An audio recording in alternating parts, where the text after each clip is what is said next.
Hi FlossTube, it's Cheryl from Tiny Modernist, and today I would like to just talk a little bit about the 2020 Nashville releases. I have a lot to show you guys, and I'm going to just try to do this in one take. I'll be honest, I am a little bit of a scatterbrain, so most of my videos are highly edited, but I'm just going to try something new and we'll see how it goes. So I have a lot to show you, and I guess I'll just run through it. I've got everything ready and framed. Nashville is only a couple weeks away, and this is a high stress time for a lot of people, shop owners and designers, trying to get ready for this show, which really is a wonderful experience. I always come back feeling so inspired and invigorated by seeing everyone else's work and all the other suppliers that come with floss and buttons and fabrics and just an amazing array of people's work that they pour their heart and their soul into, and I always come back feeling really great. So anyways, I'll show you what I have prepared for the show. It's a combination of some exclusives. I have 3 Nashville exclusives, and when I say exclusive, they are just available to the shops who attend market for 6 or 7 weeks afterwards, and then they'll be released on my website and to wholesalers. But for the meantime, if you want to get something ahead of the full release, you'll have to contact your local needle shop and ask them to pre-order from me. So that's always kind of fun. And then I have a few sort of regular monthly releases that are timing for the Nashville show, and of course the Beastcore New of the Month Club. So we've got a lot to kind of go through. So I think what I'll start with are the 3. I need 3 fingers for that. 3 exclusives. So the first one is the smallest, and he's kind of a fun one. So when nothing goes right, just go left. I always thought this was kind of a fun saying. And I've just made it nice and bright. The little arrow going left here. The florals. My good friend Crafty Kim stitched this model, and I just finished it with some pom-pom trim. I'll be honest, I'll show you the back. It's not pretty because I'm going to glue it onto a wooden board. I've actually removed it because I needed the board for a photograph, but I'm going to put it back on, and you can see it's just hot glued. So it wasn't a tricky finish at all. It's matte board with some cotton, like polyester batting inside to give it a bit of texture, 3D texture, but it's a fairly easy finish, and it was a cute little stitch. And I think you could also probably pull out little motifs if you wanted to do those separately, but the whole thing is really quite bright and fun. So that's the first one. That's the exclusive. And I'll do the next one. This one's called Love Builds a Happy Home, and it's sort of in a more traditional frame. Can you see that? I'll zoom in just a second. So this is a fun one, and this is my other good friend Michelle Bendy stitched this model for me, and she's such a lovely stitcher, and her and I have never met in person. I'm looking forward to meeting her in person at the Nashville show, but we talk all the time over Instagram, messaging and whatnot, and she seems like a really lovely lady, and I'm looking forward to meeting her in person. So anyways, I'll get you a close-up on this guy here. Yeah, so 2 little birds in a house with this lovely I'm really into Art Nouveau squirrel sort of borders, and that was inspired by this border was inspired by this. So all my charts come with full DMC floss instructions, but also some of these have more specialty floss involved. So this one I can't recall offhand. I can check the chart because I have the chart, but it uses some Weeks Dye Works, and I can just double check actually because I have the chart right here. This is the chart. So the back, it is all Weeks Dye Works. So there are 5 sort of alternative flosses if you so choose. But of course, if you want to do all DMC, it's just as nice. Just a different look, really. But my favorite part is this yellow squash. Squash is the color, and it gives this nice variegated look to the border, which I just love. So that's my second release, the exclusive release. And the last one I wanted to show you for the exclusives is Unicorn Tapestry. Now this one I think is so striking. Actually, I'll back up so you can see the whole thing. This is a really striking piece. It's done on a Zweigart linen, just 28 count, in Mediterranean Sea, this teal color, which I love. I've been holding on to this piece for a while, thinking the fabric, until I found something fun to put on it. And I was really inspired by medieval tapestries, and I've always loved unicorn medieval tapestries. There's something so fantastic about them.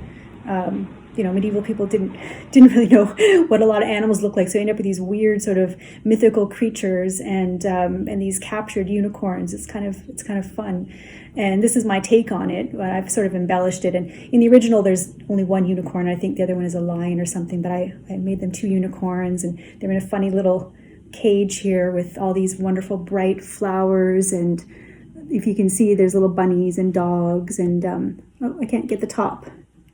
There's a little crane in there, some other birds and things. So, to be honest, this piece has a lot of simple motifs when you look up close. The flowers aren't very complicated, but I think it's just the scattered pattern of them and the colors and the bold sort of, these fruit trees and whatnot. It just something about it I think looks quite striking. So this pattern actually, I've sent out my pre-orders already to shops, and it has been doing really well. So I think this so far is my my pattern of the show. So again, this is the 3rd and final exclusive release for the show. So, what should I start with next? I think, I'm going to back up just a little bit and show you something that has already come out, but people have really liked it, and I thought I just wanted to show it in here. So this little needlework set came out in February, and it's a little pin cushion with the sort of vintage red look to it. It's got little, it's all stitched, but it's like there's pieces of fabric and other things. I really like these pattern pieces here. And then it comes with a little fob. I actually was stitched in 2019, but with my Photoshop skills, it says 2020 on the pattern. So so that's a nice little piece that I think has been doing quite well, and it's out. And then so for the show, I'll start with the Beastcore news because I have 3 little stackable ones here.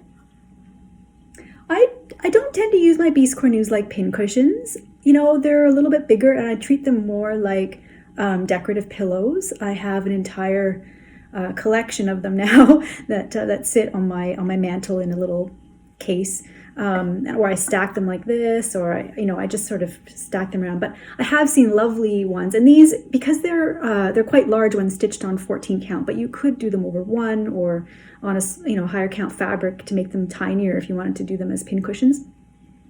Here I am showing the March one. So this is the new one that you guys probably haven't seen. This is the March Beastcore New of the Month, little panda, very sweet panda. And I love the back on this actually. Most of my Beastcore News, I personally don't do a lot of stitching designs on the back of this part because really it's going to be sitting like that. So my designs for Beastcore News are fairly clear which is the top and which is the bottom. And I only do these corner designs for the most part because that's what you see. So this is the bamboo sort of lashed together on the corner there with a little flower and the sweet panda on the front. That's the March one. And then working backwards, we've got the February lion, which came out already. So you may or may not have seen this guy. Cute little lion. And I think I've got this theme going along with the flowers in the hair. And again, this one just has some floral motifs here and nothing on the bottom. And this was the January one that sort of launched this year's animal series, this sweet little elephant with, again, the flowers. And these are just sort of decorative motifs and some more floral designs here. And again, nothing on the bottom. So yeah, those are the 3 first of 12 monthly Beastcore News that are going to be released this year. I'll have more models at the show, so you may or may not be able to get some sneak peeks from your local needle shop. I allow them to take pictures, but not to post them online for the things that haven't been released yet. But I have the first 6 Beastcore News all stitched up, and I'll have them at the show. So what's next? Oh, I'm going to reach behind me and grab these birdhouses. which I think turned out really lovely. There's the 4 of them, and there's all kinds of fun little details here, like birds and a squirrel, little birds peeking out, little butterflies and floral motifs. I've stitched them all 4 together. You could stitch them as easily separately and put them in hoops or whatever. I've done this as a flat finish on foam, not foam core, styrofoam. So I actually started keeping all the styrofoam that comes with various things that are delivered.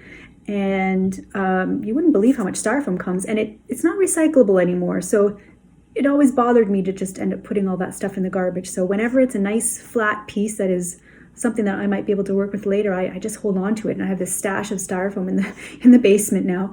And this one I actually cut to fit. Some of them, work that they're already sort of nice and square and they work out. But this one I cut from a larger piece. And I just used a sharp, construction X-Acto knife and, one of those self-healing mats. And I cut this one to fit these things here. And again, fairly easy finish. I hot glued the fabric, the Aida cloth to the side, and then put the fabric on. Actually, I used a little bit of hot glue. I think I actually just pinned it into the styrofoam, and then I hot glued the this ribbon just a few places so that you wouldn't see the pins. So it's a nice little finish like that. And I just rested up on a shelf. And it's cute. You could add little embellishments, bows and stuff. I haven't gotten around to doing anything fancy with it, but my plan was to find a matching ribbon to do a bow on the top. But maybe in time for the show, maybe not. We'll see. So that's another release that is a March release. So it'll be available for everyone in March, but I'm bringing it to the show as well. So pop that up there. And then another spring one, which this one, you may recognize the format of it. These are 4 spring signs. All 4 come on the same chart. It's an 8.5 by 11 chart. And I think I brought it up. I can show you after, I think. And it's following the series, I guess, that I have of, I have some Christmas signs, I have the Halloween signs and the summer signs, and now these are some spring signs. So the same sort of 4 set with fun little sayings on them and various springy motifs. So these were fun. This is actually stitched by my friend Allison, who's a strawberry stitcher. So it's lovely. Since I've moved to Hamilton, I have met so many wonderful stitchers, and they are so happy to donate their time and effort to helping me stitch. It's really nice. So yeah, there's these 4 guys here. There's the different flowers. Can't see there. So yeah, so this one again, I really like flat finishing because it's really kind of an easy finish, and then you can use so many interesting backing boards too. A lot of these I pick up just at Michael's or wherever. I think this one I may have even found at Walmart, believe it or not. And I just used hot glue after I finished these on the it's mat board with the layer of quilting batting. And then hot glue them on the back, and then I just hot glue them to this. And what's nice is you can leave these permanently on the piece, or you can switch them out because they do come off fairly easily if you can just pop them off without damaging the board or the back of this. And then you can put on different seasonal things as needed. So it's your preference. Okay, and I think that almost does it. I have one more to show you, and that will be it. So the last one is an Easter one, and it's the Easter calendar. There. So I have, as many of you know, I have a Halloween calendar and a Christmas calendar that just came out last year, and both of those I think are so fun, and people really enjoyed stitching them. I saw so many people stitching one a day or, trying to stitch one a day. And it's just a fun little piece. And I wanted to follow it up with an Easter one. And Easter is a funny holiday because it doesn't fall, as you know, on the same day every year or even in the same month. And so I struggled a little bit with how to present it in a nice way without being awkward design-wise. So I finally settled on a bit of a countdown. I settled on 12 days, sort of arbitrarily because it would fit better.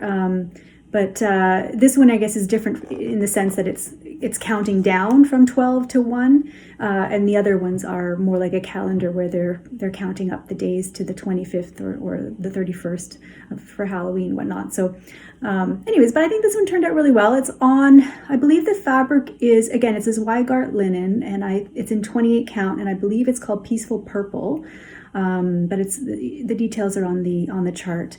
And this was fun. I stitched this one myself, actually. I love stitching still, even though I have sample stitchers. I still do try to do lots of stitching myself, just because I love it. So this one, I love the vintage sun and the sort of Ukrainian-inspired Easter egg and the vintage hair. So yeah, I really like how this one turned out. I don't use purple a lot in my designs, but I do love this fabric. And again, I was waiting to see what might work on it, and an Easter theme seemed appropriate, so it turned out really well. I'll back up again so you can see a little bit more. There. All right, well that just about does it for the Nashville stuff. I really hope that you enjoyed it and liked some of the stuff. And I'm really looking forward to Nashville, as I said before. And maybe I'll try to do another FlossTube sort of follow-up afterwards. I don't tend to think of doing these kinds of things. I find it a little weird, actually, sitting here talking to no one. So this morning I've been trying to imagine there's somebody across the table from me. That makes it a little easier. So anyways, I hope you enjoyed the video. You can certainly find these patterns once they've been released. You can find them in your local needle shop or online needle shop, and on my website as well in PDF form, which is www.tinymodernist.com. And I really hope you enjoyed spending some time with me this morning, and I do hope that I can do this more on a regular basis. Get my act together. So take care, guys. Thank you. Goodbye.